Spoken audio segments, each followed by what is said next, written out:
इसके पहले की क्लास में हमने दो मेथड देखे। नंबर फर्स्ट था पेबैक पीरियड मेथड और नंबर सेकंड था हमारा return on investment method.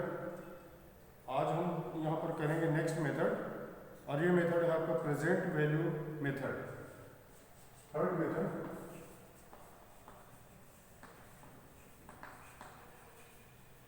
Present value method.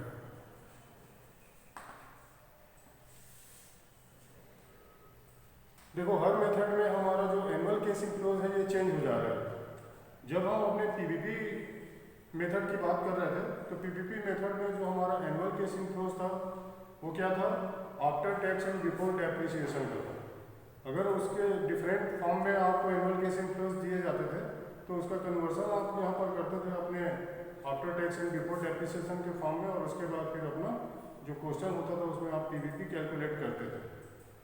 जब सेकंड मेथड में हम पहुंचे तो वहाँ पर ARR और ROI के कैलकुलेशन में हमने देखा कि वहाँ पर जो आपका एनुअल केसिंग क्लोज था वो कैसा था? After tax and after depreciation ACL। तो वहाँ पर जो एनुअल केसिंग क्लोज आपको दिए जाते थे, अगर वो बिफोर टैक्स एंड डेप्रिसिएशन के फॉर्म में होते थे तो उसका कन्वर्सन आप करते थे आफ्टर टैक्स एंड डेप्रिसिएशन के फॉर्म में, और उसके बाद क्वेश्चन को सॉल्व करते थे, है। तो ये जो बेसिक बातें हैं इसको आप लोगों को बड़े ध्यान से समझना होगा, उसको पकड़ के रखना होगा, तभी क्वेश्चन आप इजीली सॉल्व कर सकते हैं। अदरवाइज कंफ्यूज हो जाएंगे और क्वेश्चन आपसे नहीं बनने वाला है। तो आज के जो हमारा ये मेथड है, आज का जो हमारा मेथड है प्रेजेंट वैल्यू मेथड, इसमें जो एनुअल केसिंग क्लोज दिए जाते हैं ACL, ये वही होते हैं जो पीवीपी में लिए जाते हैं। तो पीवीपी मेथड में हमारा एनुअल केसिंग क्लोज क्या होता है? पीवीपी मेथड में हमारा एनुअल केसिंग क्लोज होता है आफ्टर टैक्स में ACL, after tax and before depreciation का। ठीक है, कैसा रहेगा? जो पीवीपी में आप यहाँ पर एनुअल केसिंग क्लोज लेते थे after tax and before depreciation का, तो वही एनुअल केसिंग क्लोज आपको यहाँ पर अपने प्रेजेंट वैल्यू मेथड में भी लेना है। यहाँ एनुअल केसिंग क्लोज अगर आपको after tax and before depreciation के फॉर्म में नहीं दिया गया है, अगर एनुअल केसिंग क्लोज आपको before tax and before depreciation के फॉर्म में दिया गया है, तो आप उसका कन्वर्जन जब तक after tax and before depreciation के फॉर्म में नहीं करेंगे तब तक वो क्वेश्चन सॉल्व नहीं हो सकता। तो सबसे पहली जो प्रायोरिटी होगी वो क्या होगी कि आप यहाँ पर अपने एनुअल केसिंग क्लोज को देखेंगे कि आपको किस तरह के दिए गए हैं। ACL after tax and depreciation के फॉर्म में दिया गया है, तो क्या करेंगे? यहाँ पर आफ्टर टैक्स एंड डेप्रिसिएशन है ACL, और आपको चाहिए after tax and before depreciation. तो इसका मतलब है कि जो ACF आपको दिया गया है उस एनुअल केसिंग क्लोज में आपको डेप्रिसिएशन को कैलकुलेट करना होगा। स्ट्रेट लाइन मेथड से आप जानते हैं कि हम अपना एनुअल डेप्रिसिएशन किस तरह से कैलकुलेट करते हैं। जो इनिशियल कास्ट ऑफ एसेट्स होती है, इन्वेस्टमेंट होती है, इसमें से स्क्रैप वैल्यू को माइनस करते हैं और upon estimated life in year किया जाता है, और इससे आप अपना एडी कैलकुलेट कर लेते हैं, और उस एडी के अमाउंट को ही आपको यहाँ पर एडजस्ट करना होता है ना। तो ये आफ्टर डेप्रिसिएशन लिखा हुआ है, इसका मतलब ये है कि एनुअल केसिंग क्लोज से आपने डेप्रिसिएशन को माइनस कर लिया है, तो माइनस करने के कारण से अब आपको यहाँ पर अपने ACF को रिवाइज करना होगा। तो ACF को रिवाइज करने के लिए आप क्या करेंगे? आपको आफ्टर टैक्स तो चाहिए, बट आपको बिफोर डेप्रिसिएशन का फॉर्म चाहिए यहाँ पर ACF के लिए, तो उसके लिए आप यहाँ पर अपने डेप्रिसिएशन के अमाउंट को इसमें प्लस कर देंगे। Before tax and before depreciation के फॉर्म में होगा, तो इसका मतलब ये है कि आपको पहले डेप्रिसिएशन माइनस करना होगा, फिर टैक्स माइनस करना होगा, उसके बाद डेप्रिसिएशन को ऐड करना होगा। टैक्स फैक्टर को इग्नोर करना होगा, तो इस कंडीशन पे आप कहीं भी अपने टैक्स का या डेप्रिसिएशन का कोई भी एडजस्टमेंट नहीं करेंगे।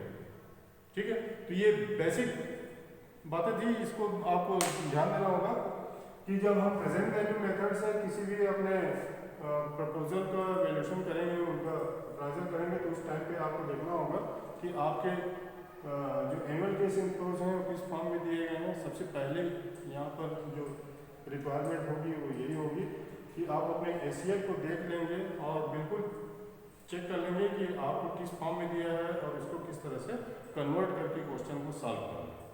ठीक। तो ये आपका फर्स्ट स्टेप होगा जिसमें आप क्वेश्चन में देखेंगे, जैसे ही आपके पास प्रेजेंट वैल्यू मेथड का कोई क्वेश्चन आता है और उसको सॉल्व करने के लिए आप आगे बढ़ते हैं, तो सबसे पहले जो उसमें जरूरत होगी क्या होगी कि आप अपने एसीएफ को चेक करेंगे कि एसीएफ कैसा दिया गया। उसके बाद सेकंड उसका जो फैक्टर है उसमें आते हैं। तो प्रेजेंट वैल्यू मेथड में जो एनुअल केस इनक्लोज रहते हैं, उस एनुअल केस इनक्लोज का आपको प्रेजेंट वैल्यू कैलकुलेट करना होता है।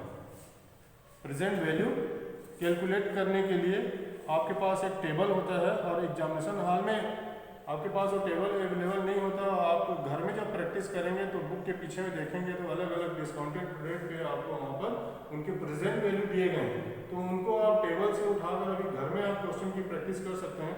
अदरवाइज जब एग्जामिनेशन हॉल में आप जाएंगे तो एग्जामिनेशन हॉल में आपको यहाँ पर एक फार्मूला मैं बता रहा हूँ, और उस फार्मूले को यूज करते हुए आपको अपना पीवी कैलकुलेट करना होगा। तो ये है पीवी का फार्मूला 1/1 + r⁻n। ये फार्मूला आप लगाएंगे और r में जो डिस्काउंटेड रेट होगा इसको पुट कर लेंगे, और n में नंबर ऑफ ईयर्स, जितने भी ईयर्स फर्स्ट ईयर का करेंगे तो n = 1 हो जाएगा, सेकंड ईयर का करेंगे तो n = 2 हो जाएगा, थर्ड ईयर फोर्थ ईयर इसी सीक्वेंस में आप बढ़ते चले जाएंगे। तो जितने ईयर का आप यूज करेंगे यहाँ पर n = नंबर ऑफ ईयर होगा, तो उसमें आप n की जगह में उस ईयर को पुट कर लेंगे। 7 ईयर का है, 7th ईयर का पीवी निकाल रहे हैं तो n = आपका 7 होगा। ठीक। तो ये फार्मूला है पीवी = 1/1 + r⁻n। तो ये फार्मूला यूज करके आप अपना प्रेजेंट वैल्यू कैलकुलेट कर लेंगे, और उसके बाद फिर एसीएफ में उसका यूज करके आपको प्रेजेंट वैल्यू निकालना होता है, और पीवी निकालने के बाद इनिशियल कास्ट से उसका कंपैरिजन करना होता है। इनिशियल कास्ट में कभी कभी आपको ओवरऑलिंग के लिए चार्जेस या उसके कास्ट दिए जाते हैं, तो ओवरऑलिंग के जब कास्ट दिए जाते हैं तो उसको भी आपको इनिशियल कास्ट में ऐड करना होता है। उसके बाद फिर आपको अपना जो प्रेजेंट वैल्यू आता है प्रोजेक्ट का या इन्वेस्टमेंट का, तो उससे फिर आपको कंपेयर करना होता है, और उसके बाद फिर आपको बताना होता है कि कौन सा प्रोजेक्ट आप सेलेक्ट करेंगे या रिजेक्ट करेंगे। ठीक। तो इस मेथड पर, इस कॉन्सेप्ट पर एक क्वेश्चन सॉल्व करते हैं, तो उससे जो बातें अभी मैंने एक्सप्लेन करी है वो सारी बातें आपको और अच्छे से समझ में आ जाएंगी। ये थर्ड मेथड है हमारा प्रेजेंट वैल्यू मेथड। तो क्वेश्चन है, इलिस्ट्रेशन का क्वेश्चन मैं करा रहा हूँ अभी। इलिस्ट्रेशन नंबर 25 है, जिसमें लिखा हुआ है कि the following details related to the two machine X and Y. Machine X and Y के लिए दिए गए हैं कास्ट, एस्टिमेटेड लाइफ दिए गए हैं, एस्टिमेटेड सेविंग वैल्यू दिए गए हैं इसमें, और annual income after tax and depreciation दिया गया है। देखिए annual income after tax and depreciation दिया है, और हमको कौन सा चाहिए, after tax and before depreciation चाहिए। मतलब यहाँ पर जितने भी ईयर के आपके पास एनुअल केस इनक्लोज दिए गए हैं, सारे ईयर के एनुअल केस इनक्लोज में आपको डेप्रिसिएशन ऐड करना होगा। तो first year, second year, third year, fourth year और फिफ्थ ईयर के लिए मशीन एक्स एंड वाई के लिए आपके पास एनुअल केस इनक्लोज हैं। तो ये जो एनुअल केस इनक्लोज दिए गए हैं इसमें आपका टैक्स भी माइनस हुआ है और डेप्रिसिएशन भी माइनस हुआ है। तो इसमें सबसे पहले आपको डेप्रिसिएशन को ऐड करना होगा, तभी आप क्वेश्चन को सॉल्व कर पाएंगे। फिर लिखा हुआ है overhauling charges for machine X at the end of third year 25,000। Depreciation has to be charged at straight line method. Discounting rate is 10% PBA at 10% for 5 year or 0.909। ये PV फैक्टर दे दिया है अगर में, तो 0.909, 0.826, 0.751, 0.683 एंड 0.621। कभी कभी examination में भी आपको ये क्वेश्चन पेपर में लिख कर दे देता है। तो ये उदारता होता है आपके एग्जामिनर का, जब इस तरह से क्वेश्चन पेपर सेट करके देता है तो उसमें आपको बहुत ज़्यादा प्रॉब्लम नहीं होता। आपको अलग अलग ईयर के लिए उसका पीवी निकालने की ज़रूरत नहीं होती, बड़े इजीली आप क्वेश्चन को सॉल्व कर लेते हैं, है ना। तो using present value method suggested which project should be accepted, ये आपका क्वेश्चन है। तो सबसे पहले जैसे कि मैंने बताया कि इस क्वेश्चन में आपको अपना जो प्रेजेंट वैल्यू है इसका केस आउटफ्लोज का प्रेजेंट वैल्यू आपको कैलकुलेट करना होगा। तो सबसे फर्स्ट आप यहाँ पर लिखेंगे present value of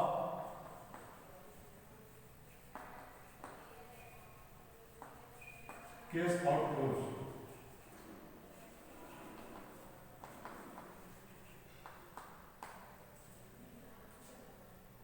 x and Y, project X के लिए और वाई के लिए हम साथ साथ निकालते जाएंगे। इनिशियल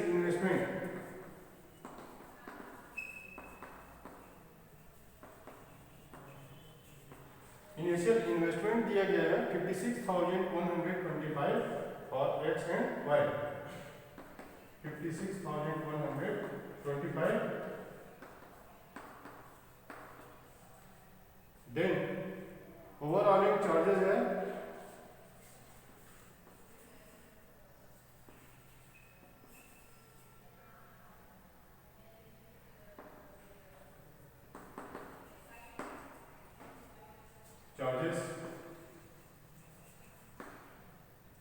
ये है थर्ड ईयर में हो रहा है 25,000 का, और थर्ड ईयर का हमारे पास इसका पीवी दिया गया है 0.751, तो 25,000 इंटू 0.751 करेंगे। थर्ड ईयर में जो आपका केस आउटफ्लोज होगा उसका प्रेजेंट वैल्यू हम कैलकुलेट करेंगे कि प्रेजेंट में उसका वैल्यू कितना होगा। तो 25,000 इंटू 0.751 करेंगे, इससे 18,775 रुपीज ये इसका थर्ड ईयर में जो ओवरऑलिंग चार्जेस होंगे उसका प्रेजेंट वैल्यू मिल जाएगा। अब दोनों को काउंट कर लेंगे, 74,900 रुपीज ये केस आउटफ्लोज हो जाएगा for project X and 56,125 rupees cash outflows for project Y. ठीक, तो 74,900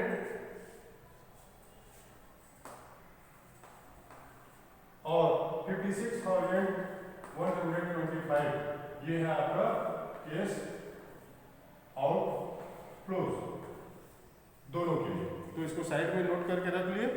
अब इसमें हम सेकंड पॉइंट में बनाएंगे present value of case inflows.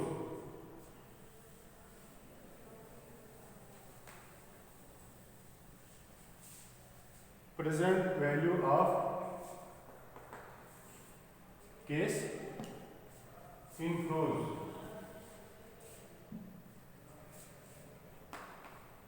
Case inflows तो सबसे पहले मशीन एक्स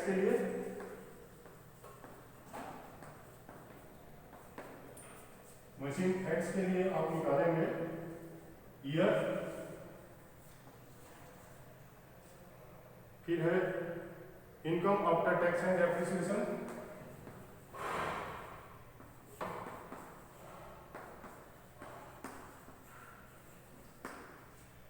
फिर इसमें ऐड करेंगे plus depreciation, income after tax and before depreciation, फिर पीवी फैक्टर पीवीएफ मल्टीप्लाई करेंगे इसको, उसके बाद यहाँ पर आपको मिल जाएगा पीवी प्रेजेंट वैल्यू मिल जाएगा। तो ईयर फर्स्ट ईयर में 3375 रुपीज ये एनुअल केस इनफ्लोज दिए गए हैं आफ्टर टैक्स एंड डेप्रिसिएशन। अब इसमें डेप्रिसिएशन कैलकुलेट करेंगे तो जो इनिशियल कास्ट है, इनिशियल कास्ट ऑफ मशीन दी गई है 56,125, इसमें स्क्रैप वैल्यू दिया गया है 3000, इसको माइनस कर लेंगे और माइनस करने के बाद एस्टिमेटेड लाइफ इन ईयर दिए गए हैं इसमें 5 ईयर, तो 5 से इसमें डिवाइड कर देंगे तो स्ट्रेट लाइन मेथड में आपका एनुअल डेप्रिसिएशन निकल जाएगा और उस एनुअल डेप्रिसिएशन को हम यहाँ पर एनुअल केस इनफ्लोज में ऐड कर लेंगे। तो 56,125 से 3000 माइनस करने पर हमारा वैल्यू हो जाएगा 53,125 डिवाइडेड बाय 5 करेंगे, तो इससे हमारा एनुअल डेप्रिसिएशन इसमें निकल जाएगा 10,625 रुपीज। तो एवरी ईयर के जो हमारे पास income after tax and depreciation दिए गए हैं उसमें आपको प्लस डेप्रिसिएशन ऐड करना होगा 10,625।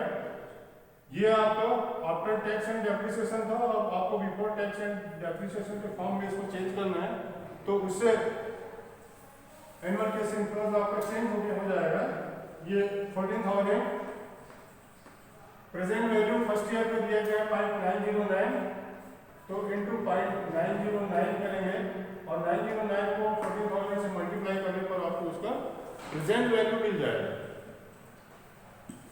तो ये हुआ फर्स्ट ईयर का। अब सेकंड ईयर में जाएंगे तो सेकंड ईयर में इसी तरह से हो जाएगा। जो सेकंड ईयर का इनकम है आफ्टर टैक्स एंड डेप्रिसिएशन वो है 5375। इसमें डेप्रिसिएशन 10,625 ऐड करेंगे तो ये टोटल हो जाएगा आपका 16,000 का 16,000। और इसमें सेकंड ईयर का जो पीबीएफ है वो है 0.826, तो 0.826 को मल्टीप्लाई करेंगे तो मल्टीप्लाई करने से आपको सेकंड ईयर का पीवी फैक्टर मिल जाएगा। इसके बाद थर्ड ईयर, तो थर्ड ईयर में आपके पास है 7,375, इसमें 10,625 को ऐड करेंगे तो ये हो जाएगा टोटल 18,000। थर्ड ईयर का पीवीएफ है आपका 0.751, तो 0.751 से मल्टीप्लाई करेंगे उससे पीवी फैक्टर मिल जाएगा। फोर्थ ईयर में 9,375, ये है आपका income after tax and depreciation. तो 9,375 में 10,625 एनुअल डेप्रिसिएशन को ऐड करेंगे तो 20,000 income after tax and before depreciation हो जाएगा। इसमें फोर्थ ईयर का 0.683 को मल्टीप्लाई कर देंगे तो इससे फोर्थ ईयर का आपको पीवी फैक्टर मिल जाएगा। अब हम पहुंच गए फिफ्थ ईयर में, तो फिफ्थ ईयर में है 11,375, इसमें 10,625 को ऐड करेंगे, इससे हो जाएगा 22,000। और 22,000 में फिफ्थ ईयर का जो प्रेजेंट वैल्यू फैक्टर है 0.621, इसको मल्टीप्लाई करेंगे तो इसको मल्टीप्लाई करने से आपको पीवी फैक्टर फिफ्थ ईयर का मिल जाएगा। तो इसकी वैल्यूज मल्टीप्लाई करने से ये होती है 12,726,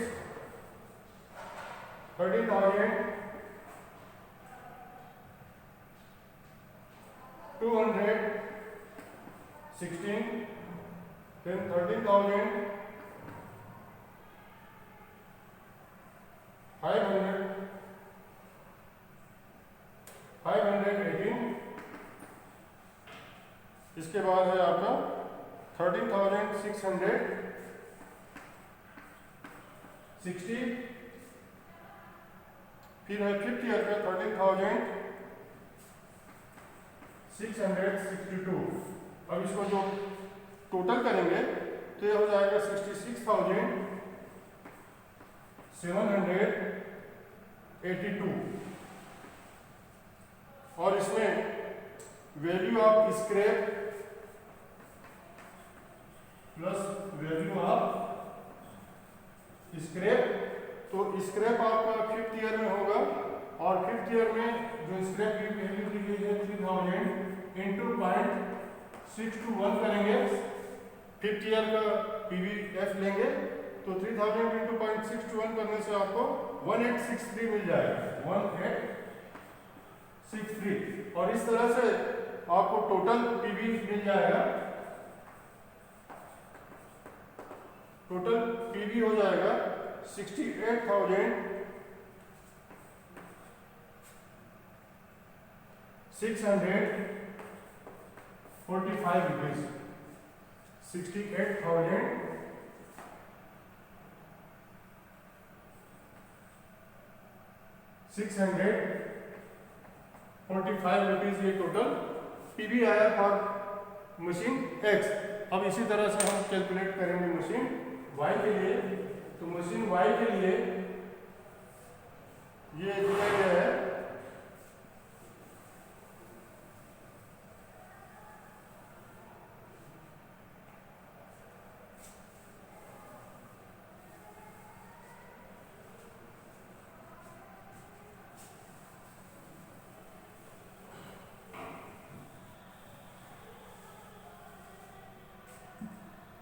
ये जो पीवी फैक्टर है ये सेम रहेंगे इंटू 0.826 इंटू 0.751 इंटू 0.683। तो यहाँ पर जो वैल्यूज दिए गए हैं income after tax and depreciation, इसमें 11,375, फिर है 9,375,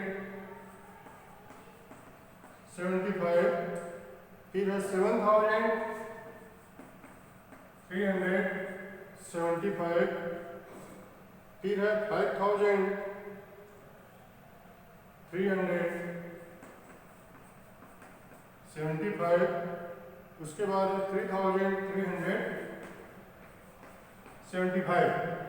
इनको जब इसमें डेप्रिसिएशन को प्लस करेंगे तो डेप्रिसिएशन प्लस करने से 11,375 प्लस ये सब प्लस हो जाएंगे।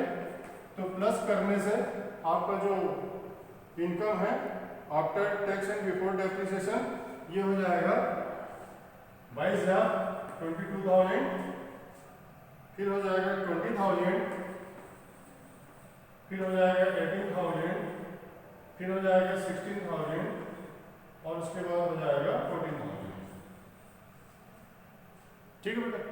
अब इसमें पीबीएफ 0.909, 0.826, 0.751, 0.683, 0.621 का मल्टीप्लिकेशन करेंगे तो इससे आपका पीवी निकल जाएगा प्रेजेंट वैल्यू। तो मल्टीप्लिकेशन करने से ये हो जाएगा 19,998,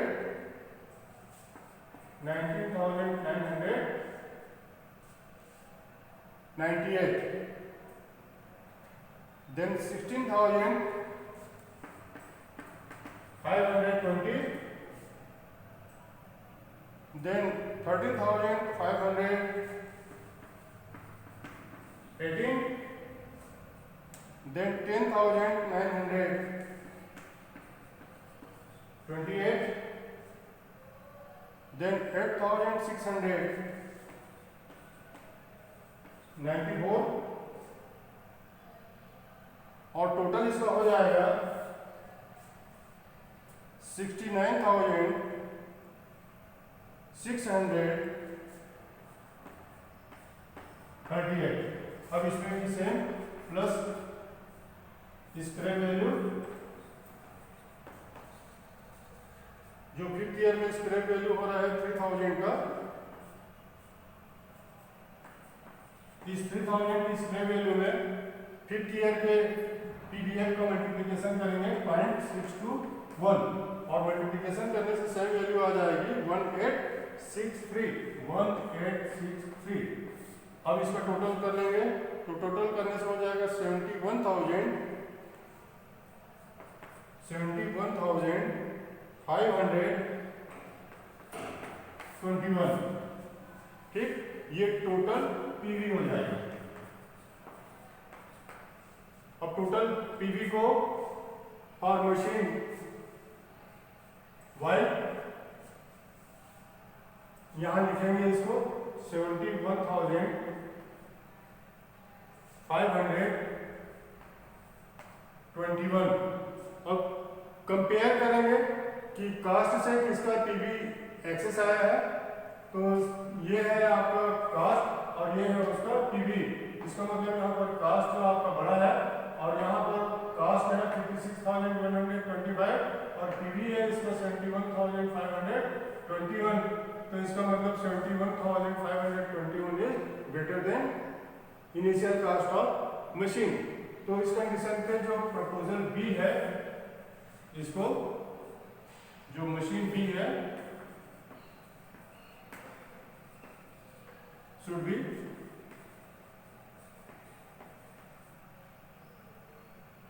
प्रिफर्ड और सेलेक्टेड। ये आपका कमिटमेंट हो जाएगा।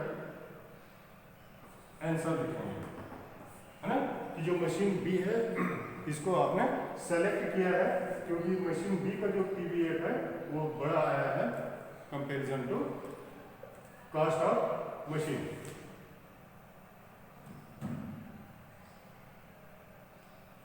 तो machine Y, machine Y should be accepted, ये आपका आंसर हो जाएगा।